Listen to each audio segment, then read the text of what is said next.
Well, I think we'll get started. I think, can you guys hear me okay without the microphone? Or if I talk kind of nice and loud, then that way I don't have to hold the microphone. I have like 4 things to do. Hit a button, turn the page. So if I don't have to, I'll use the microphone. But welcome, my name's Terry Emma. I'm the director here at the museum. So great to see you all here, and we have several on Zoom as well. So welcome. Today, I'm going to share with you stories about Little Traveler. I hope you've all seen the exhibit in the other room. It's up through December 23rd.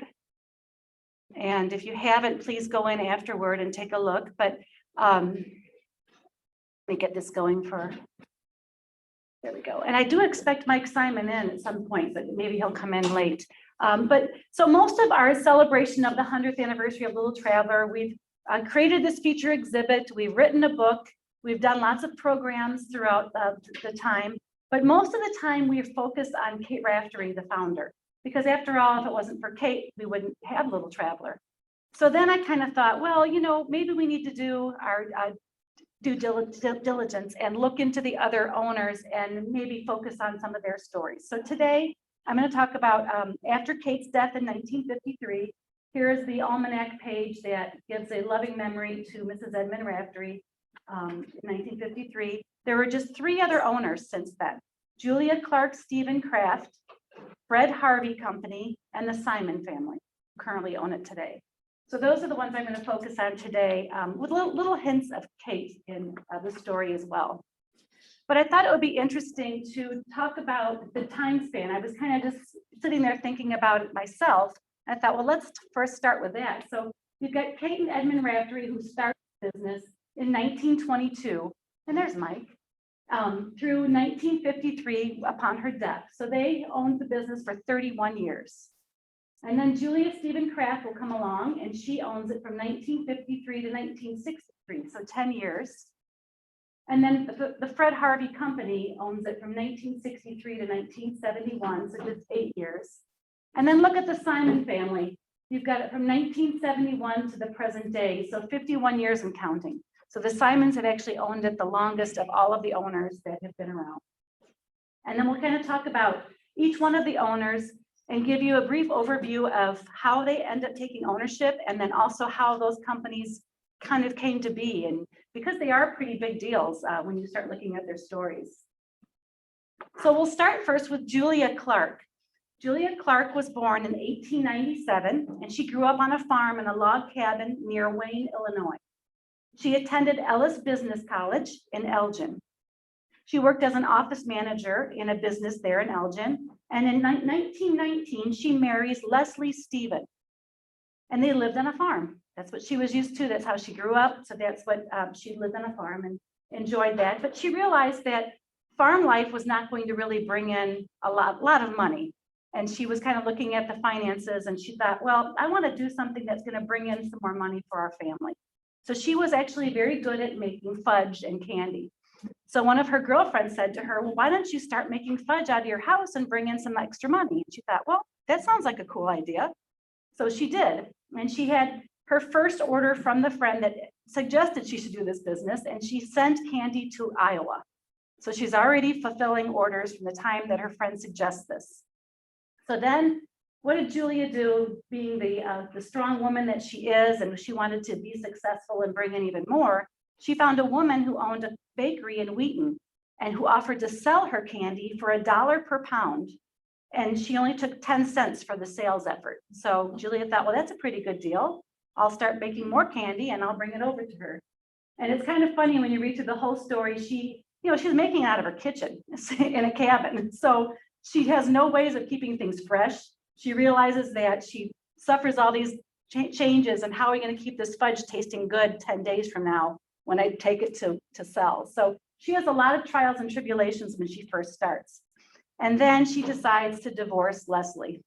So she divorces him quite early in their marriage. So I think she's quite unhappy on the farm, even though that's the life she grew up in. But I think she started to get that burning and yearning for more, because she was seeing that she could do something. And so she divorces Leslie, but she kept the name Stephen because she'd already started her business with Mrs. Stephen's Candy Kitchen. So, why change your name if you're already starting to leave a mark? So she keeps his name. So she tries now to go into Chicago. She's going to try to reach even more. And she goes into Chicago to a candy market. And she approaches Buck and Rayner. It's a drugstore at the time. And she was told that if she made her candy in Chicago, they would sell it. So she's going to meet Walter Kraft. He was president of Buck and Rayner, and he becomes her second husband. So with $1,000 of capital, she left the farm and opened a business in Chicago.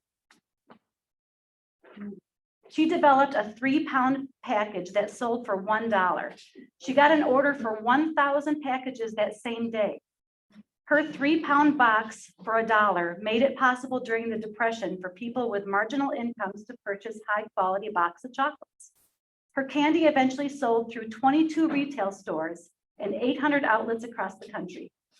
In 1953, when she does end up buying Little Traveler, she employed about 400 people and sold candy all over the country.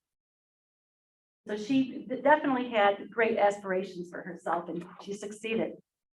So Julia only has one child, a daughter, Virginia, and she wants Virginia to have a business to run. And she thought, well, why don't I buy her this farm called Honey Bear Farm? I remember going to it as a child. And so she buys it for her daughter to run in 1951. And it has a tea room, gift shops. It's right near Genoa City, Wisconsin. And Virginia lives on the farm to care for it and watch over its daily operations.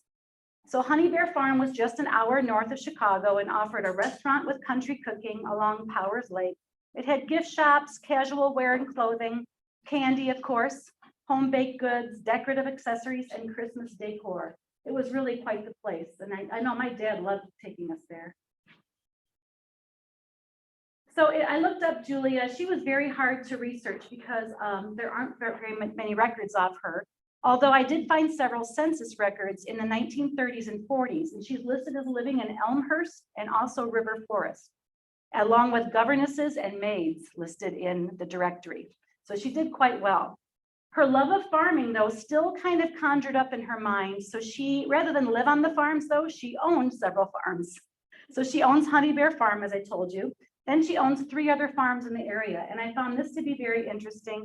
She was the owner of this land in Batavia, which was later purchased by the state of Illinois in 1968 for what we now call Fermilab. So she did own that property at one time. So July 53, after the death of Kate Raftery, it was announced that Julia Kraft had purchased Little Traveler Corporation and the property and planned to carry on this nationally famous establishment with all its traditions intact. Kate's son Howard reported that there were several offers to purchase a Little Traveler, but they were not accepted because he did not feel that they would carry on Little Traveler traditions. Julia Kraft had fallen in love with a Little Traveler long before she bought it. And she, to quote her from this article, she said, "The Little Traveler must always be a continuance and never a change." So she was on board with what Howard wanted, which was to keep it going the way Kate had planned. And I imagine growing up in Wayne, she probably had visited Little Traveler quite often. In Julia, I found lots of similarities to Julia and Kate, that they both started successful businesses with no previous experience at all. And the year that Crafts purchased Little Traveler, Mrs. Stevens Candy Kitchens reported more than $4 million in sales a year. Julia was also very charitable and involved with assisting organizations that support children in education, and Kate was very similar. The biggest difference between Julia and Kate was that Julia was not part of the Geneva community. So Kate lived here. She lived and breathed it. She lived in the house upstairs for many years. Julia, on the other hand, was so busy with so much going on. She's got Honey Bear Farm to check on. She's got her candy. So she was only in maybe once or twice a week to check on things. And she'd come in for the Swedish luncheons because she loved them. But she pretty much left the day-to-day operations to the manager, who at the time was Mrs. Marjorie Miller. So she's pretty hands-off, but she comes in and checks in a while. And she's got a great love of dogs and children. And this is her husband here with her in their house in River Forest, I believe.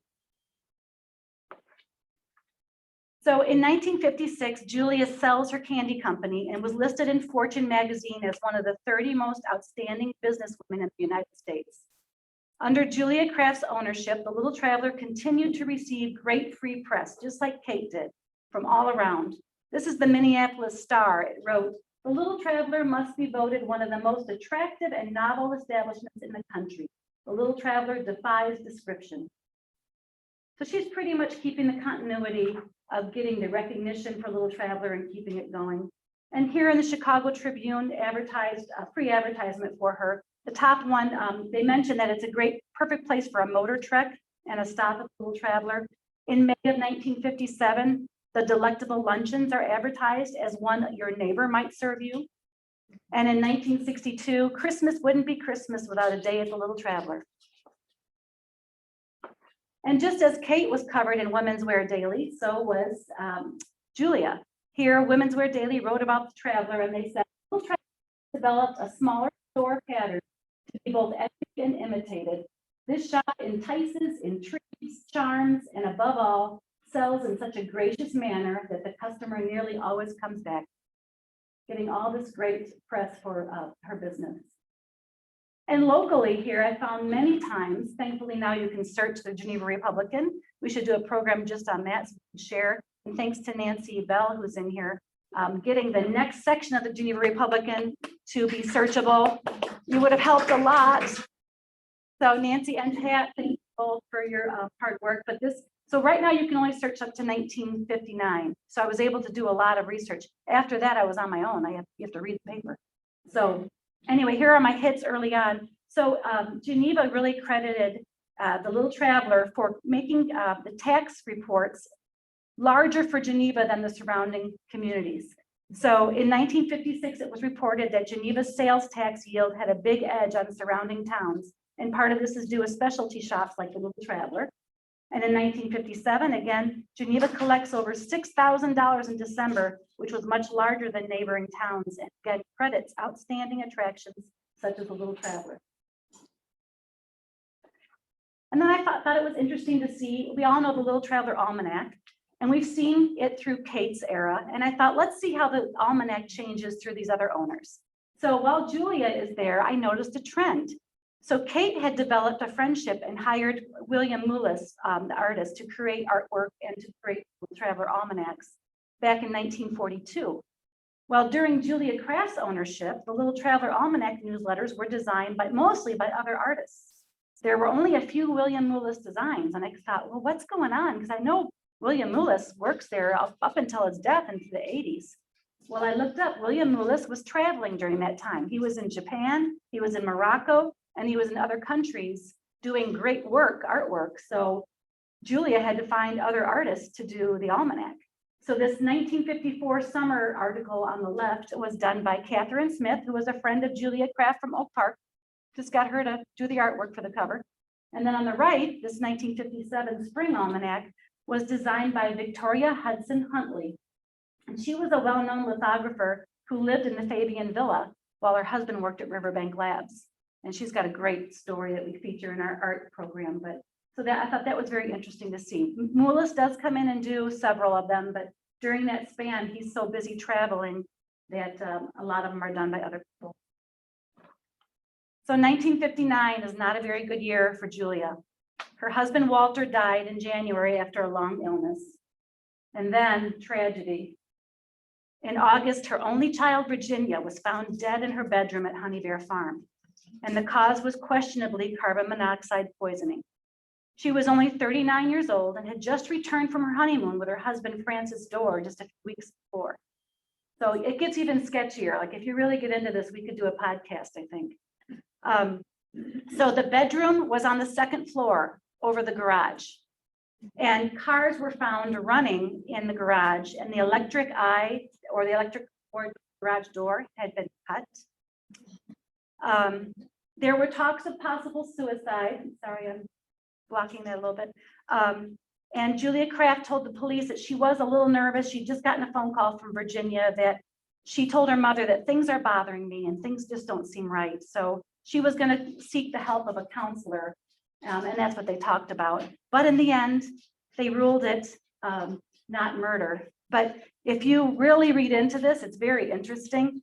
So it's a very long story. I won't go into the details, but Virginia, they had all been at a Wisconsin football game, her and her husband, and this young co-ed girl, not really sure why she was with them. And Julia does not feel Virginia does not feel very well. So she ends up going home first. And then supposedly the husband comes home and finds her dead. But when the police get there, both cars are in the garage running. and the wires cut. And it's just, there's a lot of strange coincidences. The interesting thing though, is he was not in the will yet. So I did have to check that out, but you could really go deep into this story and it's very interesting, but very heartbreaking for Julia. So in 1963, it was written in the Chicago Sun-Times that Mrs. Kraft had no heart for continuing to operate either Honey Bear Farm or the Little Traveler without Virginia. This article states, she does not moon over the lost joys she knew when she was a mistress of both delightful institutions. She has simply transplanted her thinking and activity into new fields. She set her sights on her interest in the world of civil defense. She was asked to take over the chairmanship of the Women's Advisory Committee for Medical Civil Defense in Chicago, and she became involved with the State Youth Commission. So she decided to kind of set her sights in different places. I think there was too much sadness in Honey Bear Farm and the Little Traveler for her. So Julia Kraft sold the Little Traveler to the Fred Harvey Company, although the article includes information that she sold the business only, not the property. So I couldn't find any more information on that, but at that time, the shop included 30 rooms. The largest was said to be the tea room and the other for antiques. There were still 2 outside courtyards that served tea when weather permitted and luncheon. So that same article that I just showed you 2 slides ago, they mentioned, it was written that news that the Little Traveler had been sold to a restaurant chain filled people with apprehension that the distinctive charm of the lovely place would not be sustained by an impersonal ownership. So there's already starting to feel like, uh-oh, Fred Harvey just bought it and it's not going to be the same. He's into chains. It's not going to have that unique style. So to end our story with Julia, I'll let you know she also sold Honey Bear Farm in 1967 to the Carson Peary Scott and Company. And she sold it for 28,500 shares of their stock. Honey Bear Farm does end up closing in 1981 after a long struggle to keep up when Great America opens up and provides roller coasters and all this excitement. And Honey Bear Farm's kind of like, you want to go walk in the park or you want to go ride the coaster? So kind of hard to compete. Julia Kraft went on to live though until the age of 98. So it took just a few months for Fred Harvey's grandson and chairman of the board, Daggett Harvey, to respond to that article that we just read. He wrote this letter to the Sun-Times reporter and explained that he purposely waited a few months so that their policy would be more convincing. He invited her to come and see for yourself what has been a complete continuity of staff, the characteristics, the treatment, the service, and meals and wares, which collectively have achieved its present charm and stature for the Little Traveler. So very defensive to say, no, it's all the same. You shouldn't be writing like this until you come check it out yourself.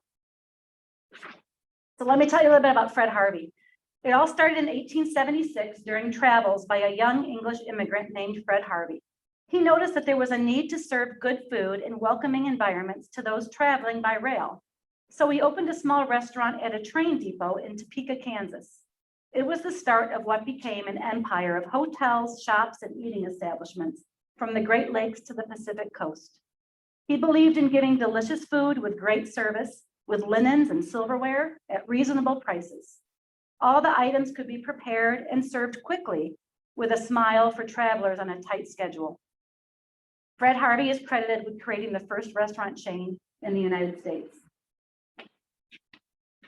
The company and its employees, including the famous waitresses who became known to everyone as Harvey Girls, brought new higher standards of civility and dining to a region widely regarded as the Wild West. He sought single, well-mannered and educated American ladies and placed ads in newspapers throughout the East Coast and Midwest. The girls were paid $18.50 a month, plus room and board, a generous income by the standards, they say, of that time. One of Fred Harvey's most sacred regulations was his well-known coat rule. From his earliest days, it was accepted that all dining room men patrons should wear dinner jackets. A supply of dark alpaca coats was always kept on hand to ensure that no one was turned away because of improper dress. I remember my dad having to have a jacket on or borrow one. Fred Harvey died in 1901 at the age of 66, but his family continues to operate and grow the company. An irreverent legend has it that when Fred Harvey died, his last words were, "Don't cut the ham too thin." Harvey Girls brought culture, refinement, and romance to a section where buffalo herds and horses was common. Historians say some wild Western characters changed their ways and were seen accompanying the Harvey Girls to church on Sunday. The Harvey Girls movie starring Judy Garland came out in 1946 and boosted the waitress's popularity even more. It won the Academy Award for Best Song on the Atchison, Topeka, and the Santa Fe. I was going to play it for you, but I thought. The grandson of Fred Harvey was Byron. He acted as consultant to the film's producers, and he plays an untitled role as a train conductor in the movie. The Harvey Girls was the first film to reunite Judy Garland and Ray Bolger, who was the Scarecrow from Wizard of Oz. And then another interesting fact, it was said that 4,000 babies born to former Harvey Girls were named Fred, Harvey, or both. As train passengers declined, the Harveys adapted the business to marketing services to the motoring public. His businesses expanded to include restaurants and hotels near United States national parks, including the Grand Canyon and Santa Fe. On the left is a menu cover from the Arizona Steakhouse, and on the right is a page from the Fred Harvey restaurant in the Grand Canyon. Now this menu, what does it make you think of? Moolis, right. So this is designed very much like Little Traveler Almanac newsletter, and Moolis loved drawing the sun and faces in so many different ways. So it makes me wonder if it is a Moolis design, because William Moolis was still working at Little Traveler during this time. I thought that was kind of interesting. And then if you see all of the backs of, oh, how come it's not working? Oh, come on. All of the backs of the menus, here it goes. List all of the restaurants owned by Fred Harvey, and of course, Little Traveler is mentioned during that span of time that he owned. He also owned that Oasis on the Illinois Tollway.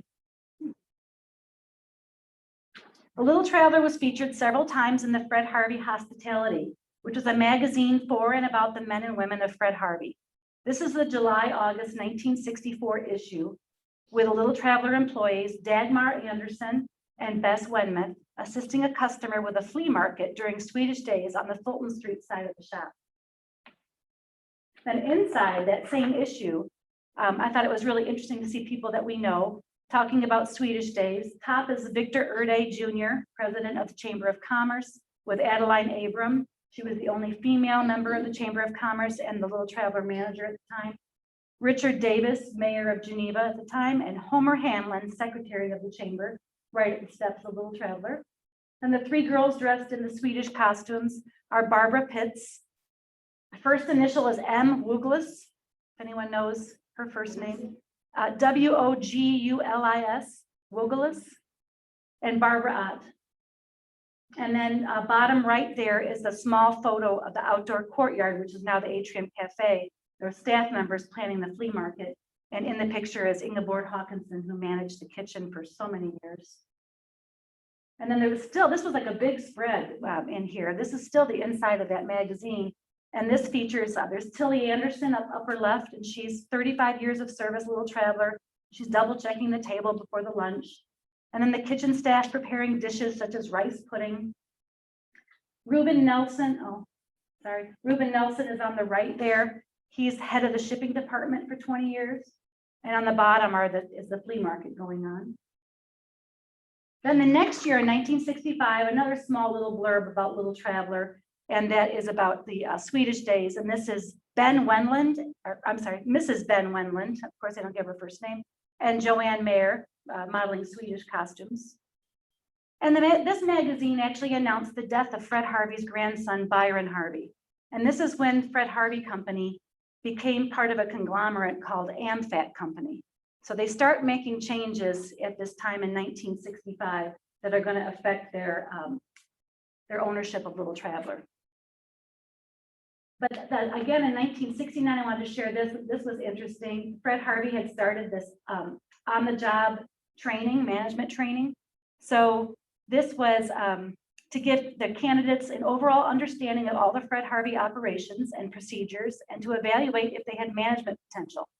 So this is Pat McGinnis, a retail trainee, shown with Bibbs Anderson, the China department buyer for Little Traveler.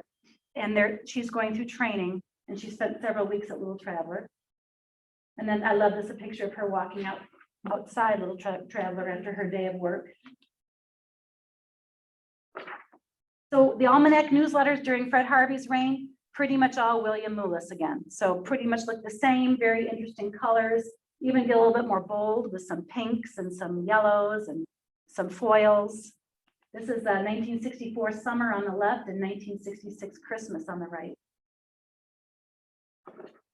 So as passenger business declines on the railroads, Fred Harvey Grills and Restaurants moved to where the passengers went, to the airports, the shopping centers, and to the resorts. So several operations end up closing near the railroad stations just because of lack of people. So we found this interesting picture. This is a photograph from the Arizona archives of the Little Traveler and the Albuquerque, New Mexico airport. So Fred Harvey Company was trying to franchise the shop and add them to places where people were traveling, just like the first original concept of the Fred Harvey Company. That's an interior, it's kind of fuzzy, so it's not very easy to see, but it's just not the same, and I don't believe it was a success. We did not find any other places. Mike and I were talking, we thought there might have been a Grand Canyon one as well, but I couldn't find any evidence of it, but it doesn't seem to fly. So that thought didn't work, but he tried. In 1969, there's another big shift with AmFact, and they start, that portion of the Fred Harvey Company starts to lean toward travel and recreation-oriented business on a major scale. They purchased the Island Holidays chain of 7 hotels on the 4 major islands of Hawaii, and they also purchased a bunch of land in Australia. So this change in priorities and the fact that the franchise idea failed were probably reasons why Fred Harvey Company was ready to move on from Little Traveler. In 1971, Sol and Sylvia Simon, along with some investors, purchased the Little Traveler from the Fred Harvey Company. And now let me give you a little background on the Simons, and no pressure since Mike's in the room. The Simon family has a long business history in Geneva. Emil Simon came to America in 1891 from Lithuania. He started a merchandising career in St. Charles and West Chicago in general stores owned by his older brothers. It was here that he learned to speak English. In 1904, they leased the building and opened a store in the Rate Building at 105 West State with a dry goods, shoes, groceries, and hardware shop. This was most recently Flagstone Restaurant, if you know exactly where I'm talking about. That would have been where the store was. The opening was announced as Simon Brothers' new branch store with plenty of merchandise ordered for all 3 stores in St. Charles, West Chicago, and Geneva. They placed weekly ads announcing new merchandise and sales. 7 years after opening that shop in 1911, they put an ad out that says removal announcement. Geneva store was going to close and customers can redeem their accounts and coupons at the St. Charles store. I'm not sure why, but what does Emil do? Emil decides to keep the store open. So Emil, who just formerly managed it, he got a lease to the Rate shop and building for a period of 3 years, and he agreed he'd open the general merchandise store there in September of that year. His store would take the scope from selling a pound of sugar to a $50 winter coat. So anything you needed, you got at Emil's shop. The first few advertisements were written like a letter from Emil. I shall be pleased to meet all of the people who were regular customers of this store for years past. May we not see you on our opening day? Yours for business, Emil Simon. Emil Simon was a linguist. It was said he transacted business in German, Lithuanian, Swedish, Italian, and Spanish for customers who could not speak English or who preferred their native language. Meanwhile, the St. Charles store changed their name to Simon's Department Store. Emil married fellow Lithuanian immigrant Lena Miller in 1904, and they had 6 children, all born in Geneva, the oldest one named Sol. In this photo, Lena is on the left and Emil is on the far right, and that's in front of the shop. So Sol goes through Geneva schools and graduates from Geneva High School and then from the University of Illinois in 1927. He returns to Geneva and he manages the business with his father. Although he gets an idea with a friend of his, Rose Becker Cosberg, in 1929 to open a shop to sell women's apparel, and they called it the Marilee Shop. It first opens at 128 West State Street, just across the street from his father's dry goods store. Sol worked double time at both places. They end up opening another Marilee, which I found this interesting, in Sycamore at the Fargo Hotel, and a year later in St. Charles at the Arcata building. I never knew that. The first form of advertising was from sponsoring area bowling teams with the phrase, "Merrily we roll along," on the back of their shirts. So, and we have a bunch of these in our collection. They're very cool from different businesses. And the Merrily would make these shirts for everyone. So that was a great way to get people into the shop. That same philosophy rang true throughout the years, and Saul Simon was quoted as saying, "Everything that goes out of the stores must be a walking advertisement." Smart businessman. And I found this story amusing, again, due to the search I was able to do. In 1936, the fire alarm went off at the fire department, summoning them to the Merrily shop on State Street. Workmen were thawing out a pipe in the basement with a blowtorch, and they set fire to some burlap and threatened the beams and the flooring. The blaze was extinguished with a fire extinguisher before the fire department arrived. The fire department went to the little traveler shop in error. So it's kind of ironic. They go to Little Traveler, they're supposed to be going here, but they got the fire up. But the other interesting thing I thought, if you know Geneva's history, so Merrily is first right by the next to the Geneva Cleaners, right? If they would have stayed there, there was a huge fire in 1953 that wiped out that entire block. But they don't stay there. So history would have been totally different if they would have stayed on that block. That business would have been wiped out along with the bank and everything else, the hardware shop. But in 1941, they moved to a bigger location to the corner of State and Third in the Hotel Geneva building on the first floor. On the opening day, there were gifts for all ladies visiting the new store. There were showcases, wall cases, display racks in silvered white oak. I wish we had a color picture of it. There were fitting rooms and also a room for alterations. The room was tinted in pink shades and fluorescent lights in the display windows. And here's just an outside picture of it. We all remember that well. In 1948, the Merrily shop enlarges again and occupies the entire first floor of the Hotel Geneva building. It was remodeled from floor to ceiling, ultra modern fixtures. It was written that it was one of the finest small town shops in Illinois. The fixtures this time were designed in black oak, scented by gray and rose, and a modern asphalt tile floor. So these photos, we are so fortunate. The next three photos I'm going to show you. So these were taken by Geneva Republican photographer B. Melvin Nichols. If you're ever looking at the Geneva Republican, his name's on so many photos. Well, over 300 of his transparencies were found in the garbage can outside of his house when he died. Thanks to Jamie Daniel and her son, they saved them. They smelled like garbage, but they mailed them to us. Her son mailed them to us just 2 years ago, and we scanned, and I tried to identify all of them. And it took me a while because they literally smelled like garbage. But we have them all scanned, and I was thrilled that he had interiors of Merrily. And he has other great pictures, all from the 40s. Oh, it's just gorgeous.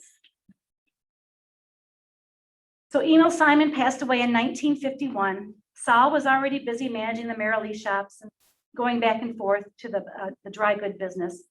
And he did it until an offer was made from 2 employees to purchase the Emil Simon dry goods shop. Richard Erickson and Lillian Larson bought the shop. They were both employees. And the present stock was all sold out, and they remodeled and reopened as the Geneva Dry Goods Store. I love this picture, Mike. Saul Simon married Sylvia Green in 1954.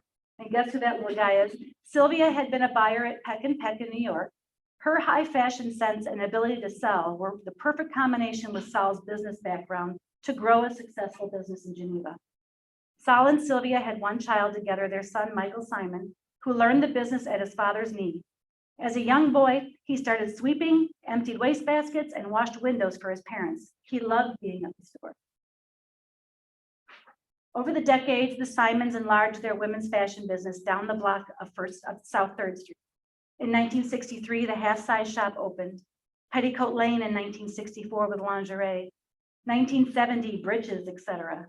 The East Room with designer dresses in 1973, and later Papagallo, Bravissimo, and the Complete Petite. All of these shops were later named the Fashion Walk. Yeah. In 1971, the Simons received a call from Little Traveler manager Adeline Abram. She told them that the Little Traveler was for sale and they should buy it. Adeline was involved with the negotiations from Fred Harvey selling the shop to a group of men who were going to let their wives run each different department, and it was going to be a disaster. And Adeline didn't want to see the Little Traveler shop fall apart. She wanted her job and she wanted to keep it going. And she knew the Simons knew how to run a business. So the Simons did know fashion and merchandising, but they didn't know anything about antiques and giftwares. So they talked to Sylvia's cousin, Elvin Rosenthal, who agreed, yeah, I could help you out with the antiques and the gift business. So Mike shared some stories with me, and I'm going to have Mike speak at the end here too to get more personal, but I found this very interesting too, Mike, as you were kind of bubbling through. We were texting back and forth, and Saul Simon was 66 years old when he orchestrated this purchase of Little Traveler. He didn't have enough funds to purchase it alone. So he went to friends and relatives to become partial owners with the understanding that he'd pay them back once the Little Traveler turned around. He had a really good thing going at the Merrill Lee. Things were going great. He didn't have to do this. And he was taking a huge risk by risking it all. If he had done this and Little Traveler didn't succeed, he'd have to use his own personal money to pay back these investors. So this was a huge risk to take. And Mike said that his father would often tell him that he looked at the Little Traveler as a fine racehorse that he'd admired from afar, and that he'd watched it fall on hard times under the neglect of the Fred Harvey Company. And he felt that with proper care, he could nurse that horse back again to health so it could be admired once again, which I thought that was a beautiful analogy. And he liked a good challenge, so he was willing to take the risk. After graduating from Purdue University with a degree in business administration, Michael Simon spent a year working for Lord & Taylor in New York. In 1980, Michael joined his parents in managing both the Fashion Walk shops and the Little Traveler. The Simons hired Norma Jager as associate manager. Saul and Sylvia would have lunch together every day to discuss what had happened after lunch the day before and the events of that morning with Norma.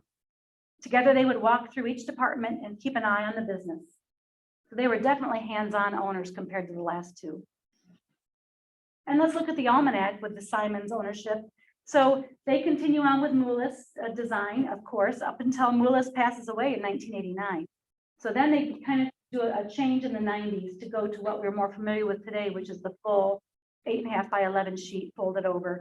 But they still keep in honor the tradition of Moulis artwork and in their advertising and on their website and in all their things. They have a great calendar out for 2023 with Moulis artwork. The Simons made immediate improvements, and they probably did the most since Kate had been there to the building. They maintained the traditions, though, that went inside the building, but they did change the exterior and the interior of the building. Their first project was to enclose the small outdoor cafe so that luncheons could be served all year long. How smart is that? You know, you're not going to, especially in Geneva, Illinois, how often are you going to be able to sit outside and eat? This is now referred to as the Atrium Cafe. They closed that in. In the early years, the kitchen was run by Swedish cooks who had no business experience, but they could make the best Swedish coffee, soups, and pies. They bought most of the ingredients at the Blue Goose. As the years went by, people weren't taking long lunches and more women were going to work, so the daily reservation luncheons kind of became a thing of the past. But ordering from the menu in the Atrium Cafe grew, so the former lingerie department was transformed to the upper level of the cafe. In the late 1980s, the Simons also enclosed the large courtyard to create another department for linens and lamps. Artist William Moulis designed the pavilion in the middle of the room and painted the ceiling. They then added to the north and the south and enclosed the green garden to create additional sales space. And in 1987, they connected the entire house on South 4th Street to the Little Traveler and made it their Christmas room. In 1991, after a trip to Europe, the Simons added a conservatory to the women's clothing department and added a piano as a remembrance to Kate Raftery's piano that she used to first display items for sale. In the 1970s and 80s, it was often stated in newspapers and magazines that the Simon family restored the Little Traveler to its former place as one of the outstanding antique centers of the Midwest. Sylvia Simon passed in 2004, and the Fashion Walk shop slowly shrunk through the years with changes in times and buying habits. The Merrill Lee shop closed in 2011. Mike Simon and his wife Nancy Sohn continue to run the Little Traveler today. But I love how there's several times in the newspaper that they'll say this is a return to the yesteryear under the ownership of Mrs. Edmund Raftery. People were noticing the changes. After the death of Alvin Rosenthal in 2014, and with decreasing interest from shoppers, the antique department and several other formal type houseware departments were modified to fit today's shop. And then, of course, Little Traveler, as many businesses did, survived the pandemic in 2020 by pivoting to online sales, using one entry in and one exit out, and offering delivery and curbside service. Another tradition the Simon family continued from the Raftery era is the longtime devotion from their employees, many who have worked there for many, many years. On the left is Ingeborg Hawkinson celebrating her retirement luncheon in 1981 after working in the kitchen at Little Traveler for 56 years. On the right is Bess Wenmouth, and I remember working with her. She celebrated 50th anniversary as an employee of Little Traveler. And in the middle is Nick. He just most recently celebrated 34 years of working in the Atrium Cafe. September 22nd, 2022 marked the exact date of Kate Raftery's first sales transaction in her cash book, and the Little Traveler hosted descendants of the Raftery family with a brunch, fashion show, cupcakes for shoppers, and a weekend of fun activities. The Simons brought the Little Traveler ownership back to Geneva, just as it was when Kate Raftery started the shop. It has been a joy and an honor to celebrate Geneva's most iconic shop along with the Little Traveler this year. We fondly say that when Geneva, Illinois is casually mentioned in conversations, the words Little Traveler follow in the next sentence or two. The Little Traveler has really put Geneva on the map. And we thank the Simons for continuing that for the longest time of any owner. And we hope that doesn't change anytime soon. No pressure though.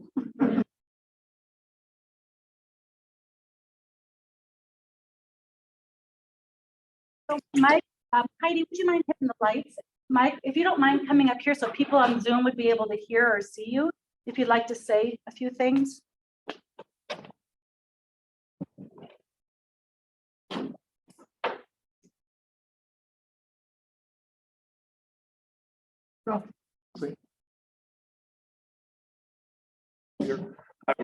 I had no idea that my grandfather had bought his dry goods store with his brother.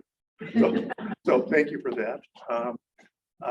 And it was this past weekend when Terry said, do you have any advertisements showing when your family bought the Little Traveler from Fred Harvey you could find? And I didn't find anything, but I did find the bill of sale. And that just made me think of some of the facts that Terry mentioned today that just kind of bubbled up, that I had lost sight of the fact that my dad was 66 years old, didn't need to do this. He basically bought the Traveler as a matter of personal pride to see if he could revive it. And as she said, put everything on the line. They bought three different things. They bought the building, they bought the business name, and they bought the inventory. And I was a teenager at the time, and this wasn't part of dinner conversation, except for the fact that I knew they were buying the Little Traveler.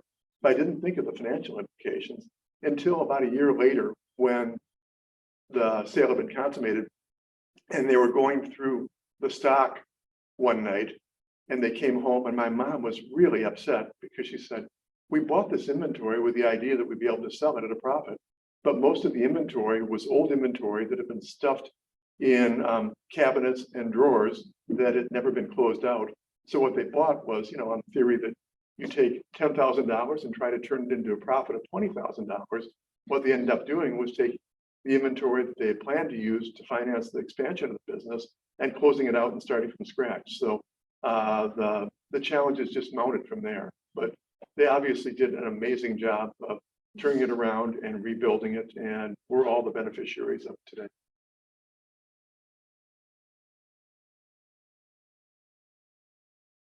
Now,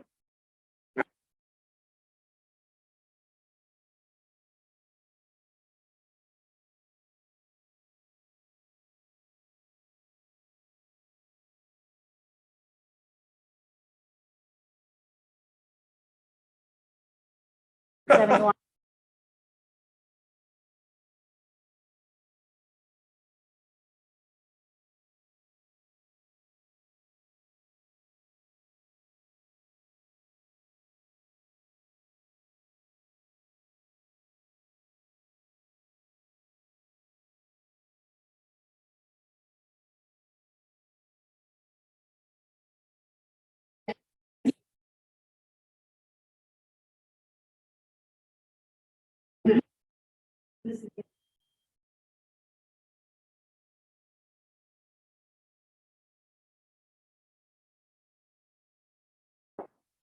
But did anyone realize that the Simons have been in business here in Geneva since 1904? That was a very cool story. Yes. The original. I think it's 1867. I'm just going off of memory.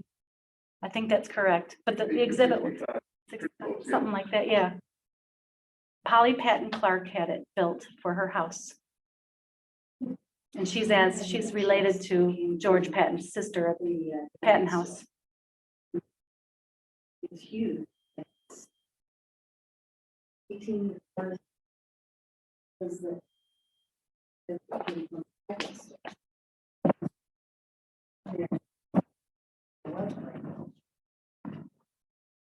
It's right across from like. It's kind of.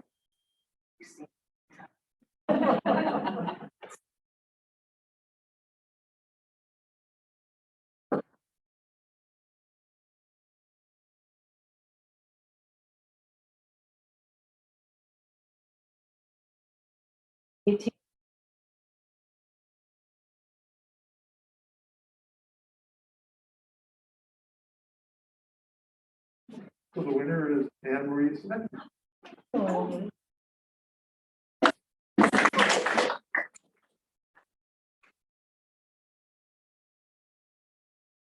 November 8th, and we have cemetery walks this weekend.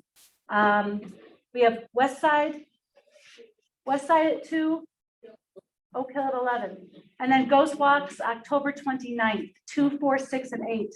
The 6 and the 8 are already getting pretty full, so hope to see you soon. Thank you.